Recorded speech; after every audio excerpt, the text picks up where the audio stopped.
Hello students, welcome back to my channel. इससे पिछले video lectures में हमने सारी के सारे फिजिकल केमिकल प्रॉपर्टीज और उसके साथ साथ पीएच और पीएच स्केल तक चैप्टर को खत्म कर दिया था। आज के इस वीडियो में हम सॉल्ट्स वाले पार्ट से शुरू करने वाले हैं, right? So let's get straight into the video. देखो, आपको याद है हमने ना एक न्यूट्रलाइजेशन रिएक्शन को डिस्कस किया था, जहां पर हम किसी भी एसिड के साथ बेस को रिएक्ट कराते थे, राइट? जैसे कि हमने लिया HCl, बेस भी हमने लिया NaOH, फिर हमारे पास सॉल्ट बनता था, राइट? और वाटर बनता था, यही होता था। तो ये जो सॉल्ट बनता था, इन्हीं सॉल्ट्स को आज हम डिस्कस करने वाले हैं इस पोर्शन के अंदर, राइट? तो देखो, सोल्स न्यूट्रलाइजेशन रिएक्शन से बनते थे, जो ये थी न्यूट्रलाइजेशन रिएक्शन। और हमने ये भी पढ़ा था कि जब स्ट्रॉन्ग एसिड वीक बेस से रिएक्ट करता है तो एसिडिक सॉल्ट बनता है। वीक एसिड स्ट्रॉन्ग बेस से रिएक्ट करता है तो स्ट्रॉन्ग बेस है, तो बेसिक सॉल्ट बनता है। और जब स्ट्रॉन्ग एसिड और स्ट्रॉन्ग बेस HCl और NaOH, ये अभी जो हमने रिएक्शन करी, इसमें जो सॉल्ट बनता है वो न्यूट्रल बनता है। ये हमने डिस्कस कर लिया था, मैंने एज इट इज वही वाला स्क्रीनशॉट यहाँ पर अटैच किया है, ठीक है? तो अब हम वन बाय वन सभी के सभी सॉल्ट्स को डिस्कस करेंगे। अभी सबसे पहला ही सॉल्ट जो हमारे पास बना था वह NaCl था। इस रिएक्शन के अंदर HCl और NaOH की रिएक्शन में NaCl बनता है, तो हम इसी से शुरू करते हैं। What is NaCl? NaCl is the common salt. ये वही सॉल्ट है जो हम अपने घरों में यूज करते हैं। टेबल सॉल्ट, व्हाइट सॉल्ट, इसको बहुत नामों से बोलते हैं। और ये कैसे बनता है? जो ओशन का वाटर होता है ना, उसमें बहुत सारे सॉल्ट्स डिसॉल्व होते हैं अलोंग विद द NaCl। सिर्फ NaCl नहीं होता है। तो जब इसको वाटर को इवापोरेट करते हैं तो नीचे जो सब्सटेंस बच जाता है उसको जब प्यूरिफाई करते हैं तो उसमें से NaCl को एक्सट्रैक्ट करते हैं। ऐसे हमें जो हमारा टेबल सॉल्ट जो हमारे घर में आता है वो ऐसे हम तक पहुंचता है, इतने प्रोसेसेस के बाद। तो ये वो सॉल्ट है जो हम अपने फूड में यूज कर रहे हैं, टाटा नमक, देश का नमक, राइट? सी वाटर में बहुत सारे सॉल्ट्स डिसॉल्व होते हैं और NaCl उन्हीं सॉल्ट्स में से एक है। तो ये सेपरेट किया जाता है इन सॉल्ट से प्यूरिफिकेशन करके। अब कई कई हमारे इंडिया के कुछ ऐसे पार्ट्स हैं वर्ल्ड में और इंडिया में जहां पर जो सॉल्ट है वो सॉलिड सॉल्ट की फॉर्म में प्रेजेंट है। ये बहुत सारे लार्ज क्रिस्टल्स हैं, ठीक है? और ये ब्राउन कलर के होते हैं क्योंकि इनमें इम्प्योरिटीज भी होती हैं। इसको हम बोलते हैं rock salt. The common salt is an important raw material for various materials of daily use. देखो, हमने सबसे पहला जो पढ़ा वो था NaCl। ये NaCl हम इससे खाना बना रहे हैं। और हमारी एनसीईआरटी में एक लाइन आती है, बायगॉन एज के सूख जाने से जो सीज थे उनसे ये बनता है, राइट? मैं आपको वो लाइन दिखाता हूँ। See wait for a minute. Deposits of ये देखो, beds of rock salt were formed when seas of bygone ages dried up. ठीक है, जब ये सीज ड्राई हो गए थे तो उसमें जो हमें नीचे सब्सटेंस बचा, दैट वाज सॉल्ट। और ऐसे कुछ हमें पाउडर की फॉर्म में प्रेजेंट होते हैं और कुछ रॉक्स की फॉर्म में होते हैं, क्रिस्टल्स की फॉर्म में, दैट इज रॉक सॉल्ट। अब ये देखो, जो NaCl ये सॉल्ट है ना, इससे हम बाकी के सारे सॉल्ट्स हैं उनकी प्रिपरेशन को पढ़ेंगे, ठीक है? तो चलो वन बाय वन शुरू करते हैं। अब NaCl से हम NaOH कैसे बनाते हैं, समझो। NaCl का ब्राइन सोल्यूशन, मतलब जब NaCl में H2O मिल जाता है उसमें से इलेक्ट्रिक करंट पास करेंगे, राइट? NaCl का ब्राइन सोल्यूशन मतलब NaCl में वाटर, उसमें से इलेक्ट्रिक करंट पास किया तो हमारे पास NaOH, caustic soda, sodium hydroxide, chlorine gas और हाइड्रोजन गैस इवोल्व आउट होती है। जब इलेक्ट्रिसिटी को पास कराया गया सोडियम क्लोराइड ब्राइन के सोल्यूशन से, तो वो डिकम्पोज हुआ, NaOH बनाया और इसमें क्लोरीन गैस प्रोड्यूस हुई और हाइड्रोजन गैस प्रोड्यूस हुई। तो इसलिए हमने इस प्रोसेस को कहा क्लोर अल्कली प्रोसेस। क्लोर मतलब क्लोरीन गैस इवॉल्व हुई, अल्कली NaOH, ये sodium hydroxide, which is base, मतलब जब वो वाटर में होता है तो उसको हम अल्कली बोल देते हैं। तो क्लोरीन गैस प्रोड्यूस हुई और एक बेस हुआ, तो हमने इसको कहा क्लोर अल्कली प्रोसेस, क्योंकि प्रोडक्ट्स बने chlor for chlorine and alkali for sodium hydroxide. अब देखो, एक ट्रिक है इसको याद करने की। जो क्लोरीन गैस है ना वो एनोड पे बनती है और हाइड्रोजन गैस कैथोड पे। तो देखो, parcel China, chlorine gas anode पे बनेगी, A for anode, chlorine gas anode पर, और जो हमारी हाइड्रोजन गैस है वो सी कैथोड पर बनेगी, राइट। एनोड पर बनेगी हमारी क्लोरीन, कैथोड पर बनेगी हमारी hydrogen, right. Chlorine at anode, hydrogen eight cathode. और जो सोल्यूशन बनेगा साइड में वो होगा सोडियम हाइड्रोक्साइड। अब जो तीनों के तीन ये जो प्रोडक्ट्स बने, ये इन तीनों के बहुत सारे यूजेस हैं वो जो हम डिस्कस करने वाले हैं। सबसे पहले देखो, जो एनोड था उस पर क्लोरीन गैस बनी। क्लोरीन गैस को हम वाटर ट्रीटमेंट, स्विमिंग पूल्स में पीवीसी वाटर में से जर्म्स निकालने के लिए, ठीक है, क्लोरोफ्लोरोकार्बन्स में, पेस्टिसाइड्स में यूज करते हैं। हाइड्रोजन को हम एज अ फ्यूल यूज करते हैं, मार्गरीन, अमोनिया फॉर फर्टिलाइजर्स। देखो इसमें जो मेन है ना, मैं आपको वो मार्क कराता हूँ। वाटर के ट्रीटमेंट में, वाटर प्योरिफिकेशन में, एक मिनट, ओके, वाटर के ट्रीटमेंट में, स्विमिंग पूल्स में, पेस्टिसाइड्स बनाने में और वाटर को डिसइंफेक्ट करने में। Hydrogen gas as a fuel use होती है, ammonia in the fertilizers. Then we have chlorine, sorry NaOH। Chlorine के यूसेस और हाइड्रोजन दोनों गैसेस के हमने पढ़ लिए। अब हम NaOH, caustic soda, sodium hydroxide के यूजेस पढ़ते हैं। देखो NaOH हमने अभी पढ़ा था कि बहुत स्ट्रॉन्ग बेस होता है। बेस का कैसा सोपी फील होता है। तो जब ये सोपी फील वाला एक बहुत स्ट्रॉन्ग बेस है तो किस में यूज होगा? बेस किस में होता है? सोप्स में। तो ये सोप्स बनाने में, डिटर्जेंट्स बनाने में यूज होता है, पेपर मेकिंग में यूज होता है, आर्टिफिशियल फाइबर्स को बनाने में। आर्टिफिशियल मतलब एक होता है हमारा नेचुरल फाइबर, एक होता है सिंथेटिक फाइबर। सिंथेटिक फाइबर को हम बोलते हैं आर्टिफिशियल फाइबर, जो कि केमिकल्स से बनाया जाता है। तो NaOH ऐसा हमारा बेस है जिससे हम आर्टिफिशियल फाइबर्स को प्रिपेयर कर रहे हैं, और मेटल्स को डीग्रीज करने में भी ये यूज होता है। ठीक है, तो हमारा दो सोल्ट्स खत्म हो जाते हैं जिसमें हमने NaCl पढ़ा, कॉमन सोल्ट्स, देश का नमक, टाटा नमक। Then we did NaOH, sodium hydroxide, इसकी प्रिपरेशन रिएक्शन हमने पढ़ी, क्लोरल्कली प्रोसेस पढ़ा, और उसके बाद हमने, this was the experimental setup, जो कि एनोड पे क्लोरीन निकली, hydrogen was produced at cathode, और जो सोल्यूशन था that was brine containing NaOH, और उसके भी यूजेस पढ़े। देखो अब है हमारा अगला ब्लीचिंग पाउडर। अभी यहाँ पर ना एनोड पर क्लोरीन गैस प्रोड्यूस हुई थी। जब इस क्लोरीन गैस को हम पास करा दें लाइम वाटर से, लाइम वाटर का हमें फॉर्मूला पता है, CaOH ऑल ट्वाइस, तो हमारे पास ब्लीचिंग पाउडर CaClO2, सॉल्ट बनता है CaCl2, और वाटर रिलीज होता है। This is the preparation reaction for bleaching powder. क्या किया? क्लोरीन गैस को जो प्रोड्यूस हुई थी अभी हमारे क्लोरल्कली प्रोसेस में, उसको लाइम वाटर से पास कराया, तो CaClO होल ट्वाइस, एक सॉल्ट और वाटर बनता है। ठीक है, दिस इज द रिएक्शन। अभी हमने डिस्कस किया कि जो इलेक्ट्रोलिसिस था उसमें जो क्लोरीन गैस प्रोड्यूस हुई उसको यूज करते हैं ब्लीचिंग पाउडर में। और ब्लीचिंग पाउडर जब क्लोरीन गैस को पास कराया गया ड्राई स्लेक्ड लाइम से, ठीक है, this is the molecular chemical, कुछ भी बोलो, रिप्रेजेंटेशन ऑफ ब्लीचिंग पाउडर। अब एक बात आपने नोटिस की, NaCl जो हमारा सोल्ट था उसके ब्राइन सोल्यूशन से हमें NaOH मिल गया। अब इसके ही ब्राइन सोल्यूशन में जो क्लोरीन गैस थी उससे ही हमें ब्लीचिंग पाउडर मिल रहा है।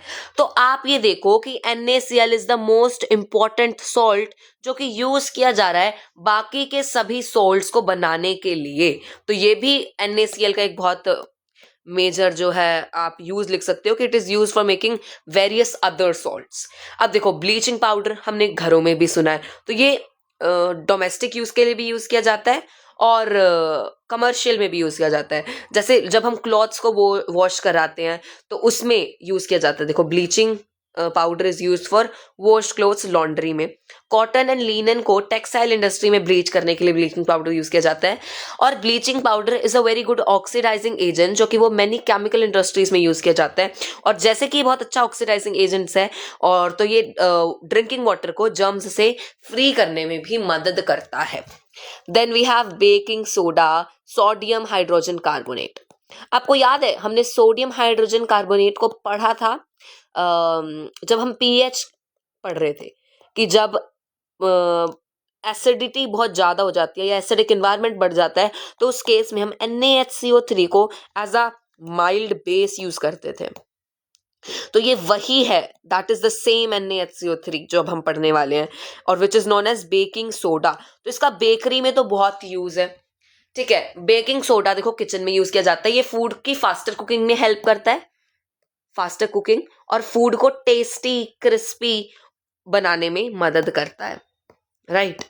अब इसकी ये है प्रिपरेशन रिएक्शन। जब NaCl, देखो मैंने कहा NaCl बाकी सारे के सारे सॉल्ट्स को बनाने में मदद करता है, तो NaCl को यहाँ पे आप रट लो। NaCl में जब वाटर, कार्बन डाइऑक्साइड और अमोनिया डाला गया, तो हमारे पास जो बना सॉल्ट बना अमोनियम क्लोराइड, और जो NaHCO थी सोडियम हाइड्रोजन कार्बोनेट भी बना, जो कि हमारा बेकिंग सोडा है, जिसकी प्रिपरेशन रिएक्शन है। कैसे बनी? When NaCl, H2O, CO2 and NH3 were reacted, we got salt, ammonium chloride and sodium hydrogen carbonate, which is baking soda. तो इसके देखो बहुत सारे यूजेस होते हैं बेकिंग सोडा के, जैसे मैं बताता हूँ। सोडियम हाइड्रोजन कार्बोनेट ये इंग्रेडिएंट है जो कि एंटासिड में यूज किया जाता है। ये एल्कलाइन होता है, तो ये न्यूट्रलाइज कर देता है एक्सेस एसिड को स्टमक में, जिससे हमें रिलीफ मिलता है। अब देखो ये NaHCO3 था जो हमारा, जब इसको हीट मिलती है, तो ये डिकम्पोज हो जाता है सोडियम कार्बोनेट, वाटर और कार्बन डाइऑक्साइड गैस में। तो ये जो कार्बन डाइऑक्साइड गैस है, इसका बहुत इंपॉर्टेंस है। देखो जब हमने बेकिंग सोडा को डाला किसी भी फूड आइटम में, तो जो बेकिंग सोडा को जब हम फूड आइटम में डाल रहे हैं, मतलब वहां पर कुकिंग के प्रोसेस में थोड़ी हीट भी होगी, तो जब वो हीट जनरेट हुई तो ये डिकम्पोज हो जाता है इन तीनों में। तो वहां पर जो कार्बन डाइऑक्साइड बनेगी ना, उसी से जो हमारे फूड प्रोडक्ट्स हैं वो फ्लफी पफी दिखते हैं। समझे? जैसे बेकरी में हम केक को देखते हैं, अगर हम उसमें बेकिंग सोडा डालें, ठीक है, बेकिंग सोडा डाला, उसको हीट मिल रही है कांस्टेंट हीट से डिकम्पोज हुआ, इसने ये 3 प्रोडक्ट बनाए। तो जो कार्बन डाइऑक्साइड गैस थी ना, ये इसको स्पॉन्जी और पफी बनाने में केक को मदद करती है। I hope this is clear. अब देखो जो ये हमारा NaHCO3 था, इसके हमने 2 रिएक्शन अभी तक कवर की। एक तो इसकी प्रिपरेशन रिएक्शन थी, और एक जब इसको हीट मिल जाती है। अब इसमें ही हम थर्ड रिएक्शन डिस्कस करते हैं। जब NaHCO3 में किसी भी एसिड के H पॉजिटिव आयंस, हमने पढ़ा था पिछले पोर्शन में कि हर एसिड में H पॉजिटिव आयंस होते हैं, तो जब वो मिल जाते हैं तो हमारे पास कार्बन डाइऑक्साइड, हाइड्रोजन और सोडियम सॉल्ट ऑफ एसिड बनता है। और ये किसके रिएक्शन है? This is the reaction for baking powder. वो जो सोडियम सॉल्ट बनता है, that is baking powder, right. Baking powder क्या है? वो एक मिक्सचर है बेकिंग सोडा का और एक माइल्ड एडिबल एसिड का, जैसे टार्टरिक एसिड लिया हमने यहाँ पर, तो किसी भी एसिड के H पॉजिटिव आयन से मिलकर ये प्रोडक्ट्स बनते हैं। जब बेकिंग पाउडर को हीट किया गया या फिर मिक्स किया गया वाटर में, तो ये रिएक्शन टेक प्लेस करती है, और जो कार्बन डाइऑक्साइड प्रोड्यूस होती है वो ब्रेड को और केक को सॉफ्ट और स्पॉन्जी करने में मदद करती है। अब देखो it is also use in soda acid fire extinguisher. अब हमने ये बात क्यों बोली? अब ये देखो, वेट, ये एसिड है, दिस इज बेकिंग सोडा, तो this is soda acid. Fire extinguisher क्यों बोल रहे हैं? कार्बन डाइऑक्साइड गैस जो इवॉल्व होती है, अगर हम इसको एसिड को और इस सोडा को इनको कंबाइन करते हैं और इसमें जो कार्बन डाइऑक्साइड गैस प्रोड्यूस होती है, हम उसको फायर एक्सटिंग्विशर यूज कर सकते हैं, क्योंकि जो कार्बन डाइऑक्साइड है वो ऑक्सीजन के सप्लाई को कट ऑफ कर देती है। तो ये वही हुआ soda, which is baking soda, H positive ions from any acid, so soda acid, fire extinguisher क्यों? क्योंकि कार्बन डाइऑक्साइड गैस रिलीज हुई। So this was all baking soda. Now we are moving on to washing soda. अब देखो जब हमने sodium hydrogen carbonate baking soda को heat किया, तो हमारे पास Na2CO3 आया था। ठीक है, हीट करने पर जब ये Na2CO3 मिला हमें, इसमें जिसको हमने दोबारा 10 मॉलिक्यूल्स ऑफ वाटर से हाइड्रेट किया, तो हमें मिला Na2CO3.10H2O, which is washing soda. Another chemical that can be obtained from sodium chloride NaCl is Na2CO3 10H2O, washing soda. हमने पिछले रिएक्शन में देखा कि सोडियम कार्बोनेट Na2CO3 ऑब्टेन्ड हुआ जब हमने बेकिंग सोडा को हीट किया। अब इसी का रिक्रिस्टलाइजेशन, मतलब इसको हाइड्रेट किया 10 वाटर मॉलिक्यूल से, हमें वॉशिंग सोडा मिलता है। ये हमें जब हमने हीट किया था वो बेकिंग सोडा को, जब हमें ये प्रोडक्ट मिला, इसका हमने रिक्रिस्टलाइजेशन किया तो हमें वॉशिंग सोडा मिला। अब ये 10H2O का क्या मतलब है? This is crystallization of water, जो कि हम अगले सेक्शन में डिस्कस करेंगे, इसी वीडियो का पार्ट होने वाला है वो भी। तो वॉशिंग सोडा के अब हम कुछ यूजेस पढ़ लेते हैं। वॉशिंग सोडा नाम से ही पता चल रहा है ये हमारे बहुत सारे डोमेस्टिक घर के काम में भी यूज किया जाता है। देखो, sodium carbonate can be used as cleaning agent for domestic purposes. अब बाकी इसके 3 यूजेस हैं जो आपको लर्न करने हैं। It is use for removing permanent hardness of water. एक होता है हार्ड वाटर, एक होता है सॉफ्ट वाटर। तो जो परमानेंट हार्डनेस होती है वाटर की, उसको रिमूव करने में मदद करता है। इसको हम चैप्टर 4 में फिर डिस्कस करेंगे, सोप एंड डिटर्जेंट वाले पार्ट में, ठीक है। उसके बाद it is used in manufacture of sodium compound such as borax. Borax एक सोडियम का कंपाउंड होता है और उसको ही मैन्युफैक्चर में भी वॉशिंग सोडा को यूज करते हैं। Sodium carbonate which is Na2CO3, ये ग्लास, सोप और पेपर इंडस्ट्री में यूज किया जाता है। देखो क्या क्या बात डिस्कस की, ग्लास, सोप और पेपर इंडस्ट्रीज में। फिर हमने बात किया कि बोरैक्स नाम के केमिकल कंपाउंड को बनाने में मदद करता है। डोमेस्टिक पर्पसेस में हम इसको यूज कर रहे हैं। परमानेंट हार्डनेस ऑफ वाटर को रिमूव करने में भी मदद करता है। तो इसी के साथ हमारे 5 सॉल्ट जो हमने डिस्कस किए वो खत्म होते हैं। The first one was NaCl, जो कि सी वाटर के ड्राई होने से मिलता है। इसी से हमने क्लोरल्कली प्रोसेस डिस्कस किया और हमें NaOH मिला। उस NaOH में जो क्लोरीन गैस प्रोड्यूस हुई थी साथ में एनोड पर, उसको जब लाइम वाटर से पास कराया तो ब्लीचिंग पाउडर मिला। फिर इसमें हमने 3 रिएक्शन पढ़ी बेकिंग सोडा वाले पार्ट में। इन सबको मिलाया तो हमारे पास बेकिंग सोडा मिला। इसको हीट किया तो Na2CO3 मिला। Na2CO3 का रिक्रिस्टलाइजेशन हुआ तो हमें वॉशिंग सोडा मिला। और साथ में हमने बेकिंग पाउडर की भी रिएक्शन पढ़ी। इसी के साथ हमारे सारे के सारे सॉल्ट्स हैं वो खत्म होते हैं। और अब हम क्रिस्टलाइजेशन ऑफ वाटर पढ़ेंगे। देखो, अभी हमने पीछे ही डिस्कस किया था washing soda which was Na2CO3.10H2O। तो इस 10H2O का मतलब क्या है, वही हम इस क्रिस्टलाइजेशन ऑफ वाटर वाले टॉपिक में पढ़ते हैं। तो देखो, water of crystallization, fixed number of water molecules हैं present in 1 formula unit of salt. एक formula unit of salt, this is 1 formula unit of salt में कितने fixed number of water molecules present है? 10 fixed number of water molecule present है 1 formula unit of salt. इस salt के formula unit में fix number of जो water molecules attach है उसको हमने कहा वाटर ऑफ क्रिस्टलाइजेशन। इस रिएक्शन को याद कर लेना, क्योंकि डेफिनेशन को याद कर लेना, क्योंकि ये एक बार एग्जाम में 5 मार्क्स वाले क्वेश्चन का पार्ट बनकर आई हुई थी। क्योंकि जो आपका साइंस में क्वेश्चन आएगा वो कोई 5 नंबर का कोई एक सिंगल क्वेश्चन नहीं होगा, उसमें फर्स्ट पार्ट, सेकंड पार्ट, ऐसे पार्ट्स में होता है वो क्वेश्चन। तो उसके एक पार्ट में ये था, तो आप इसको अच्छे से लर्न कर लेना। अब देखो, CuSO4.5H2O, this is copper sulphate, जिसमें 5 वाटर मॉलिक्यूल्स फिक्स नंबर में अटैच है। FeSO4.7H2O, जो कि आपने चैप्टर 1 में डिस्कस किया। फेरस सल्फेट में 7 मॉलिक्यूल्स ऑफ वाटर अटैच है। Na2CO3.10H2O which is washing soda, तो इसमें सोडियम कार्बोनेट के साथ 10 स्पेसिफिक वाटर मॉलिक्यूल्स अटैच है। This is crystallization of water. अब इनकी कुछ बेसिक से रिएक्शंस हैं जो कि कलर चेंज में बहुत इंपॉर्टेंट है। इस तरह से भी क्वेश्चन आया हुआ है, तो इसको भी आप लर्न कर लो। CuSO4.5H2O जो होता है हमारा, that is blue in colour. इसको जब हम हीट करते हैं, राइट, या फिर वार्म वाटर में भी इसको डिसॉल्व करते हैं, तो CuSO4 व्हाइट कलर का बन जाता है और 5H2O के मॉलिक्यूल्स अलग हो जाते हैं। ऐसे ही FeSO4.7H2O ग्रीन कलर का होता है, ये भी व्हाइट में कन्वर्ट हो जाता है FeSO4 और 7H2O अलग हो जाते हैं। Na2CO3.10H2O वॉशिंग सोडा, ये Na2CO3 और 10H2O में कन्वर्ट हो जाता है। इसका कोई कलर, दोनों ही कलरलेस होते हैं, राइट। बट कभी कभी ह्यूमिड क्लाइमेट या कुछ कंडीशंस में इनका थोड़ा बहुत कलर हमें वाइट या कभी चेंज देखने को मिल सकता है, बट एज स्पेसिफिक हमारे कोर्स में इसका कोई कलर नहीं है। ओके, अब देखो, ये वाली रिएक्शन हमने कैसे पढ़ी थी, हमने Na2CO3 में क्रिस्टलाइजेशन ऑफ वाटर किया, जब ये बन गया। अब इसको डिकम्पोज किया तो ये बन गया। तो ये किसी भी फॉर्म में पूछी जा सकती है, बट आपको ध्यान रखना है, अगर क्रिस्टलाइजेशन ऑफ वाटर जब वॉशिंग सोडा की आप लिखोगे तब आपको ऐसे दिखाना है। पहले 2 रिएक्शंस में लिखना है। फर्स्ट ऑफ ऑल तो सबसे पहले तो आपको ये दिखाना है कि NaHCO3 को हीट किया।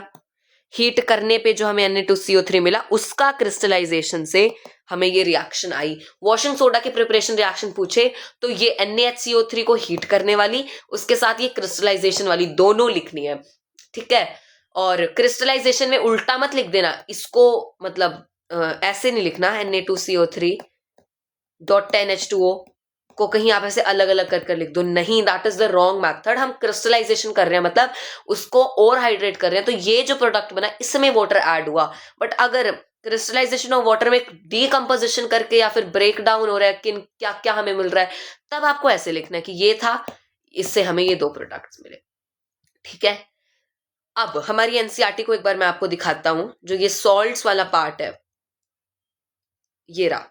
इसके अंदर हमने ये दोनों चीजें डिस्कस करी, CuSO4.5H2O को डिस्कस किया, फिर हमने Na2CO3.10H2O को भी डिस्कस किया। अब हमारे पास प्लास्टर ऑफ पेरिस और एक जिप्सम, ये दो चीजें आ जाती हैं। ये this is the last topic बोल सकते हो आप हमारे इस चैप्टर का, तो इसको हम जल्दी जल्दी डिस्कस कर लेते हैं। देखो, gypsum is a CaSO4 calcium sulphate dot 2H2O, इसमें भी क्रिस्टलाइजेशन ऑफ वाटर है, two water molecules specific attached है CaSO4 से, और इससे हमें मिलता है plaster of Paris. Plaster of Paris कैसे मिलता है? जब हम जिप्सम को हीट करते हैं 373 केल्विन पर। 373 केल्विन पर जब हमने जिप्सम को हीट किया, we get plaster of Paris. देखो, 373 पर हमने जब हीट किया तो वाटर मॉलिक्यूल्स अलग हो जाते हैं और प्लास्टर ऑफ पेरिस बन जाते हैं। देखो, CaSO4.10H2O को 373 केल्विन पे हीट करने पे 3/2 H2O, जिसको हम ऐसे भी लिख सकते हैं 1/2 मिक्स्ड फ्रैक्शन में, और CaSO4.half H2O बनता है, and this is plaster of Paris, POP। अब इसकी भी दो रिएक्शन है। एक तो जब हमने CaSO4.2H2O को हीट किया 373 केल्विन पर, तो ये दो प्रोडक्ट्स बने। अब हमने CaSO4 half H2O which is calcium sulphate hemihydrate, hemi मतलब हाफ है ना वो, तो कैल्शियम सल्फेट हेमीहाइड्रेट में फिक्स्ड अमाउंट में वाटर मिलाया। कैल्शियम सल्फेट हेमीहाइड्रेट POP में जब हमने फिक्स्ड अमाउंट में 3/2 राइट फिक्स अमाउंट में वाटर मिलाया, तो हमें जिप्सम ऑब्टेन हुआ। तो ये दोनों तरीके से आपको रिएक्शंस को लर्न करना है, दोनों की दोनों इंपॉर्टेंट है कि जब आपने 373 केल्विन पर हीट किया तो क्या बना, और POP में फिक्स्ड अमाउंट ऑफ वाटर को ऐड किया तो क्या हुआ। अब एक बात यहां पर ध्यान रखना, कभी कभी आपको आएगा what happens then calcium sulphate dot 2H2O which is gypsum is heated at 500 Kelvin, is heated at 600 Kelvin। तो आपको कई बच्चे क्या करते हैं, ऐसी कैसे रिएक्शन यहां पर लिख देते हैं 500 Kelvin या 600 Kelvin जो भी गिवन है, और ये प्रोडक्ट्स लिखते थे। That is wrong. ये देखो 373 केल्विन पर ये प्रोडक्ट्स बन रहे हैं, बट जब हम ओवर हीट करेंगे तो सारा का सारा वाटर इवेपोरेट हो जाएगा, राइट। हमने जब इसको ओवर हीट किया तो सारा का सारा इवेपोरेट हो जाएगा, और जो नीचे ना स्टिकी सरफेस पर, जिस वेसल में हम इसको हीट करेंगे, जो स्टिकी सरफेस होगा वहां पर डेड बर्न्ट